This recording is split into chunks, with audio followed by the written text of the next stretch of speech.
Ukraine की मदद के लिए अब कई देश खुलकर सामने आने लगे हैं। नेटो देशों के 4 राष्ट्रपति अभी कीव दौरे पर हैं, जहां पर उन्होंने राष्ट्रपति जेलेंस्की से मुलाकात की। इन 4 देशों में पोलैंड के राष्ट्रपति आंद्रेस डूडा और 3 बाल्टिक देशों लिथुआनिया, लातविया और एस्टोनिया के राष्ट्रपति हैं। इन देशों ने यूक्रेन को राजनीतिक और सैन्य सहायता देने की बात कही। पोलैंड के राष्ट्रपति ने रूस पर निशाना साधते हुए कहा कि अगर कोई सैनिक किसी देश के नागरिकों को मारता है तो ये युद्ध नहीं बल्कि आतंकवाद है। अभी हाल ही में ब्रिटेन के पीएम बोरिस जॉनसन ने कीव का दौरा किया था। अब पोलैंड, लिथुआनिया, लातविया और एस्टोनिया के राष्ट्रपति कीव दौरे पर हैं। उधर यूक्रेन के कई टैंकों और हथियारों को एक इलाके में रूसी सेना ने तबाह कर दिया। रूस ने एक लड़ाई का ड्रोन से लिया गया एक वीडियो भी जारी किया, जिसमें जंग के मैदान में एक के बाद एक कई धमाके होते दिखाई दिए। इसके बाद वहां से रोशनी के साथ धुएं का गुबार आसमान की तरफ उठता दिखा। यह हमला यूक्रेन के एक सैन्य ठिकाने को टारगेट कर किया गया था, जिसमें यूक्रेन के कई होवित्जर तोप और बख्तरबंद गाड़ियां तबाह हो गईं।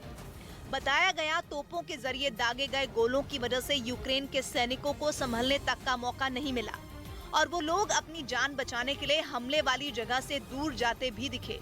हालांकि यूक्रेन के दूसरे इलाकों में रूसी हमले का जवाब भी दिया गया। जमीन पर हुई सीधी लड़ाई में कई जगह रूस के फौजियों को पीछे हटना पड़ा। हालांकि हवाई हमले का रूस यूक्रेन में लगातार तबाही मचा रहा है। उधर मारिउपोल को बचाने की जंग लड़ रही यूक्रेन की सेना पर 3 तरफ से मार पड़ रही है। युद्ध के 50 दिन हो जाने के बाद भी अब तक यूक्रेन के सैनिकों ने इस शहर पर रूस का कब्जा नहीं होने दिया, जबकि रूस की सेना ने चेचन लड़ाकों के साथ मिलकर जंग की शुरुआत से ही मारिउपोल में यूक्रेन के सैनिकों पर ताबड़तोड़ हमले बोले। रूसी मिसाइलों ने शहर के किसी भी हिस्से को साबुत नहीं छोड़ा, पूरे के पूरे शहर को खंडर में बदल दिया। शहर के मेयर ने तो यहाँ तक दावा कर दिया कि रूसी सेना और चेचन लड़ाकों के हमलों ने शहर के 10,000 से ज्यादा नागरिकों की जान ले ली। लेकिन फिर भी यूक्रेन के सैनिक मारिउपोल को बचाने के लिए डटे रहे।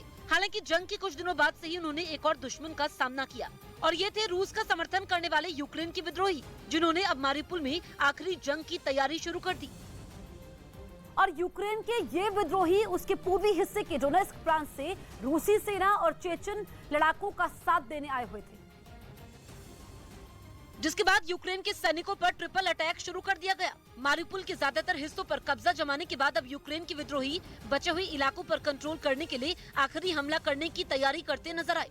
इसके लिए उन्होंने तोप से गोले दागकर उनकी जांच की। टैंकों को पूरी ताकत के साथ मारिउपोल की सड़कों पर दौड़ाया। मशीन गन से हमले के लिए गोलियों को तैयार किया। साफ है कि मारिउपोल के बचे हुए हिस्से पर कब्जे के लिए रूस की सेना, चेचन लड़ाके और अलगाववादियों ने फाइनल फाइट की तैयारी शुरू कर दी। वहीं जंग में रूस के सामने यूक्रेन के सैनिक ने घुटने टेकने शुरू कर दिए हैं। रूस का दावा है कि इस बार यूक्रेन के जवानों ने मारिउपोल इलाके में सरेंडर किया और इसी से जुड़े एक वीडियो में कई जवान हाथ ऊपर करते हुए आगे बढ़ते नजर आए। कहा गया कि ये यूक्रेन के सैनिक हैं, जिन्होंने जंग में अपने हथियार डाल दिए। सरेंडर करने के बाद जेलेंस्की के जवान वहां खड़ी एक बस में बैठते नजर आए, फिर उन्हें वहां से दूसरी जगह भेज दिया गया। इसके अलावा वहां यूक्रेन के कुछ घायल जवान भी दिखे, जिन्हें रूसी सैनिक एक टूटी इमारत से स्ट्रेचर और कंधे पर उठाकर बाहर ले आए। रूस के रक्षा मंत्रालय का दावा है कि इस इलाके में अब तक 1000 से ज्यादा यूक्रेन के जवान सरेंडर कर चुके हैं। इनमें 162 अधिकारी और 47 महिला जवान शामिल हैं।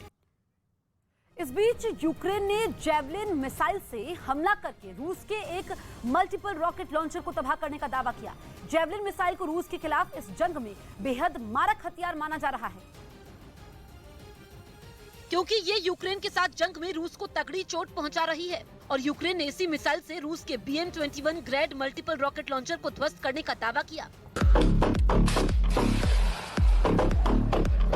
जेवलिन मिसाइल को रूसी टैंकों का काल भी कहा जा रहा है। वजन में बेहद हल्की इस एंटी टैंक मिसाइल को कहीं भी ले जाना आसान होता है। साथ ही हल्की होने की वजह से एक सैनिक इसे कंधे पर रखकर आसानी से चला सकता है और ऐसा ही यूक्रेन की तरफ से जारी किए गए एक वीडियो में दिखाई दिया। वहाँ एक सैनिक कंधे पर रखकर जेवलिन मिसाइल दागता नजर आया और ट्रिगर दबते ही मिसाइल तेजी से कई किलोमीटर दूर निशाने की तरफ उड़ गई। इसके बाद जहाँ वो मिसाइल गिरी वहाँ से धुआं उठता नजर आया, जबकि एक सैनिक ने रूस के मल्टीपल रॉकेट लॉन्चर को ढेर कर देने पर खुशी जताई।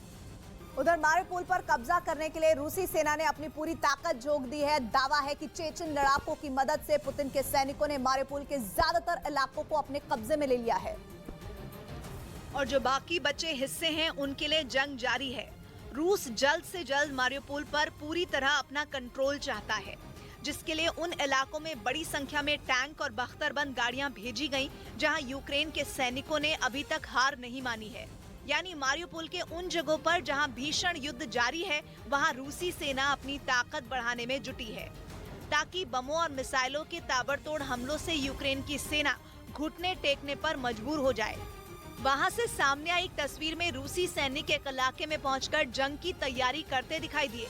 वो अपने टैंकों में भारी मात्रा में गोला बारूद भरते नजर आए। उन सभी टैंकों पर जेड के निशान दिखे, जो रूस की सेना जंग की शुरुआत से ही इस्तेमाल करती आ रही है। हालांकि वो इलाका पहले से ही बमबारी में तबाह दिखा। इसी तरह के हालात मारियोपोल के दूसरे इलाकों में भी हैं, जहां अब तक हजारों लोगों की जान जा चुकी है। इस बीच यूक्रेन के सैनिकों ने रूस के एक आधुनिक BMP-3 टैंक पर कब्जा करने का दावा किया। यूक्रेन की सेना की तरफ से सबूत के तौर पर इसका वीडियो भी जारी किया गया,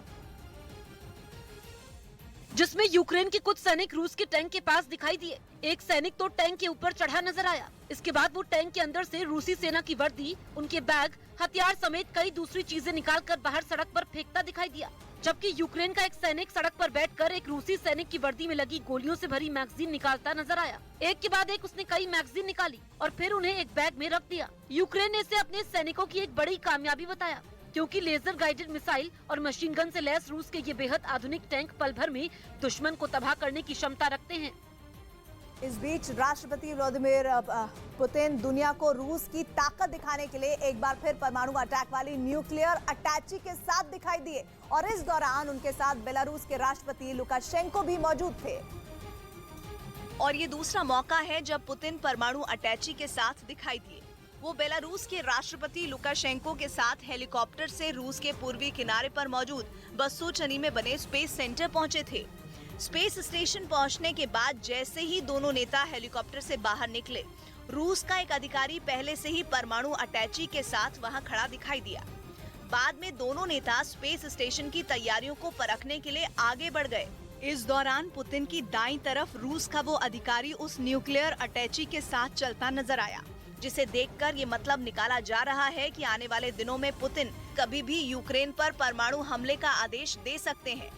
कई बार पश्चिमी मीडिया भी ये दावा कर चुकी है कि रूस यूक्रेन पर न्यूक्लियर अटैक कर सकता है।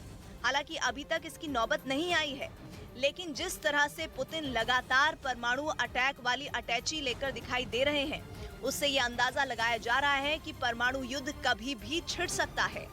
और अगर ऐसा हुआ तो तीसरा विश्व युद्ध शुरू होने में देर नहीं लगेगी। कुछ रोज पहले भी पुतिन मॉस्को में परमाणु अटैक वाली अटैची लेकर एक श्रद्धांजलि सभा में पहुंच गए थे।